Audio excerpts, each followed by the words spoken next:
Guys, customer test video for Mr. Steven, Longhorn N6, Superior N6. This is the big boy, of course.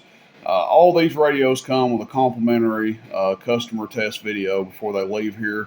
Gives the customer peace of mind, gives me peace of mind because mistakes do happen.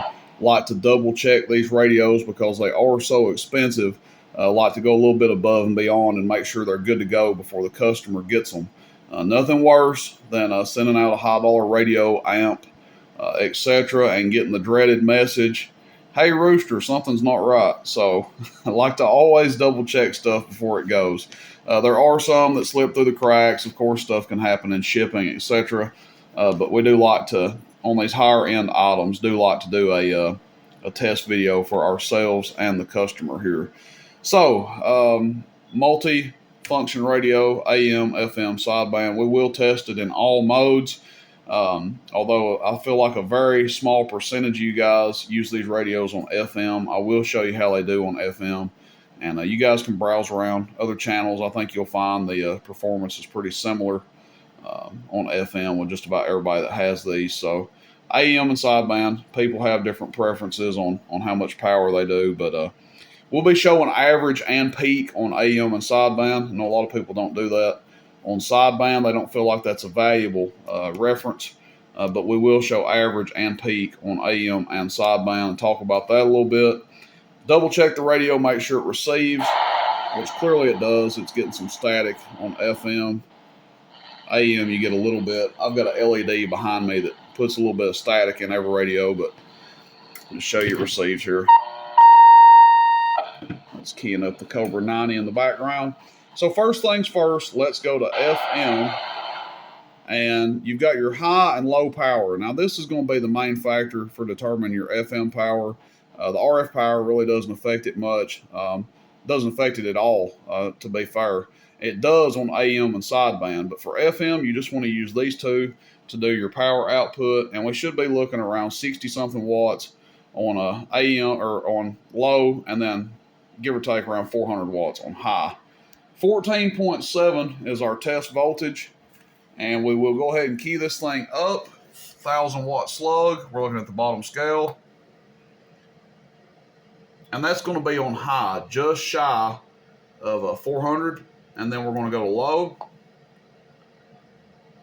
and just shy of 60. So my meter may be reading a little bit conservative, but that's the readings that we're getting.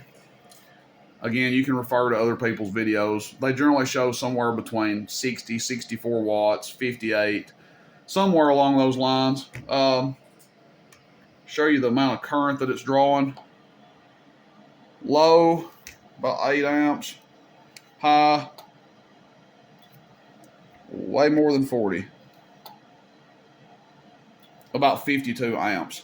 Now, we'll be referring back to the clamp meter later on in the video for AM output and sideband.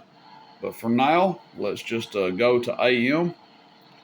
And what we're going to do is turn our RF power wide open. And we're going to be on high power, so the amp section is turned on. Let's go over here. We're on average power first with the RF power all the way up, 1,000 watt slug. Hello, audio.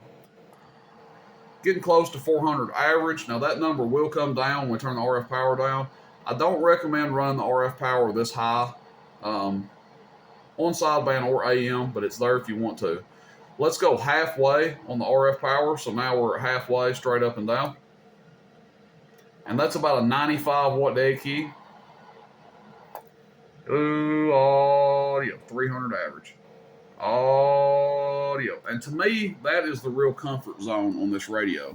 Let it swing, if you have an average power meter, to about 300 watts average. And keep the dead key, my opinion, 100 watts or less. Now again, we have it set. You can go up higher than that if you want to, but that's where I would be with it. Now, one last test on average. Let's turn that RF power down to 9 o'clock. And we got about a 40 watt dead key. Hello, audio. Audio. And you can see the average power does fall off a little bit once we go that low. Hello, audio. Check 1, 2, 3, audio. 200 and some change.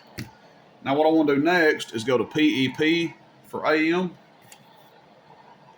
For those that like to see a PEP reference.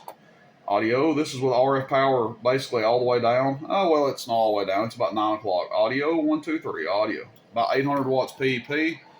And just to show you guys, we'll turn it all the way up. It's not going to make any difference.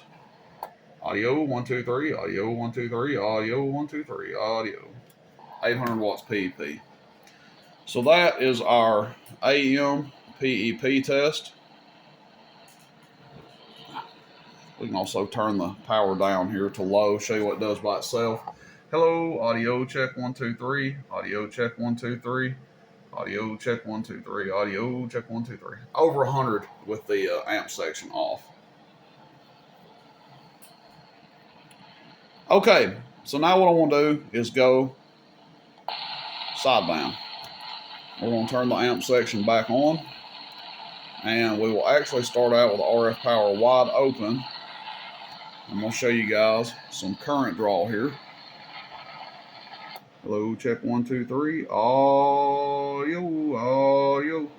And it will jump up in the 60s if you sit there and audio into it. But talking around 50 amps worth of current draw, 50 to 60. And that's with the RF power wide open. Now what I want to do is turn the RF power all the way down and show you guys. Check 1, 2, 3, audio. Check 1, 2, 3, audio. Now the reason that is because the average power comes down proportionally as we turn the RF power down.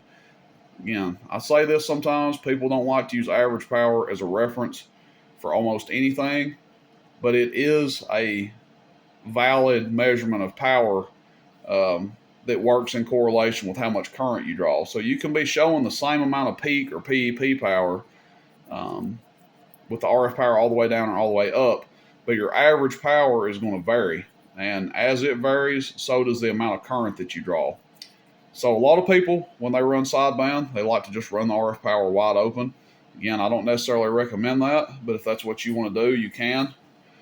I would run it probably right here.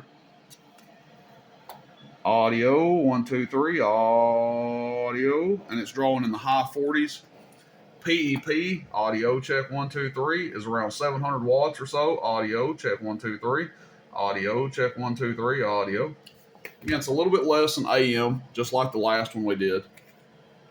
Audio, audio. That's average on sideband. Audio. Again, you can see if you get up in it, it'll start doing some crazy numbers, but lower sideband, right? Yeah, lower sideband. Go back to PEP, show you guys. Check 1, 2, 3, PEP, audio, check 1, 2, 3, audio, check 1, 2, 3, audio. Again, these are not sideband specialty radios. They do good on sideband. A lot of people like them. I believe if they were truly designed for it, they would have a 6-digit, but that's just me. To me, they're an AM powerhouse radio that has the ability to talk on sideband. They're not a, kind of like the HF rigs, the ICOMs, the Kenwoods, and Yaesus. Those are sideband radios with the ability to talk on FM or talk on AM. This is more of an AM radio that has the ability to talk on sideband. Where this thing really shines is AM, but they do, from all reports, people like them on sideband. They're nice radios. Sold a few of them here, and everybody gets them, seems to like them. Jughead talks on one, and he talks everywhere on the radio by itself, and he likes his a lot. So, again, just want to do this customer test video. Yes, it's a little time consuming, but I don't mind because it's not like I sell 20 of these a week. So, for when people buy these, I do like to go above and beyond and show the radio working, show some of the features of it, kind of double check some stuff, make sure it's good to go before we ship it out. But that's it, guys. The Longhorn Superior N6, currently the most powerful radio you can buy without having a completely customized radio. But they do a good job. That's it, guys. roostercb.com. Questions, comments, shoot me a text, 423-299-3535. To the gentleman that bought this radio, appreciate you choosing to do business with me. And hopefully this thing meets all your needs and maybe even exceeds them there.